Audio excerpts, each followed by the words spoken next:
আসসালামু আলাইকুম। এখানে আমি রসুন ছিলে নিয়েছি। রসুনগুলো আমি শুটকি মাছ দিয়ে ভর্তা করব। অনেকগুলো রসুন ছিলে নিয়েছি এটা শুটকি মাছ দিয়ে ভর্তা করার জন্য। রসুনগুলো সুন্দর করে ভেজে নেব। আর এই তো এদিকে রান্না বসিয়েছি। আপনারা জানেন আমি প্রেসার কুকারে বেশিরভাগ রান্না করি। এখানে মাছ আর পেঁপে রান্না হচ্ছে। আর এই তো ভাত বসিয়েছি।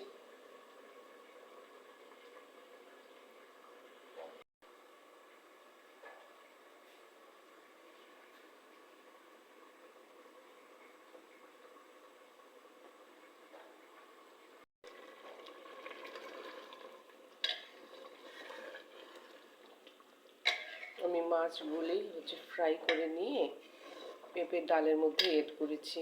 পেঁপের ডালটা আলাদা করে রান্না করে নিয়েছি প্রথমে, তারপর ভাজা মাছটা এখানে এড করেছি। এখন আমি জাল করে নিচ্ছি সুন্দর করে। পেঁপের তরকারি সবাই খেতে চায় না, কিন্তু পেঁপের তরকারি আমাদের শরীরের জন্য অনেক উপকার। আমি প্রায় রান্নায় পেঁপের তরকারিটা রাখি খাবারে।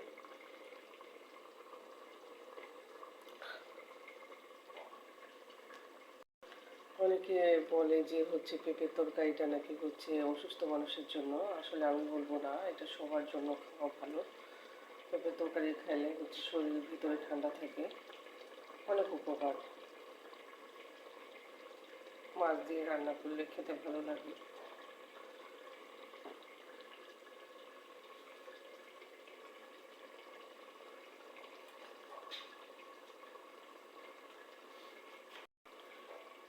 এই তরকারিটা রান্না হয়ে গেলেই আমি এখানে রসুনটা ভেজে নেব, শুটকিটা ভেজে নেব, প্লাস এখানে চা বানিয়ে নেব।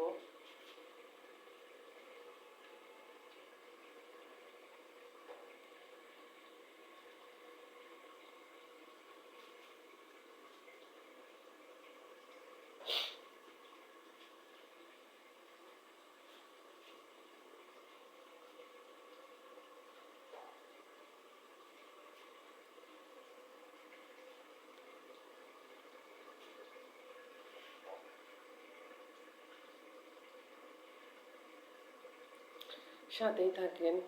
আর ভিডিও ভালো লাগলে লাইক কমেন্ট শেয়ার করে পাশে থাকবেন। আমার জন্য দোয়া করবেন। সবার পাশে আসি ইনশাল্লাহ।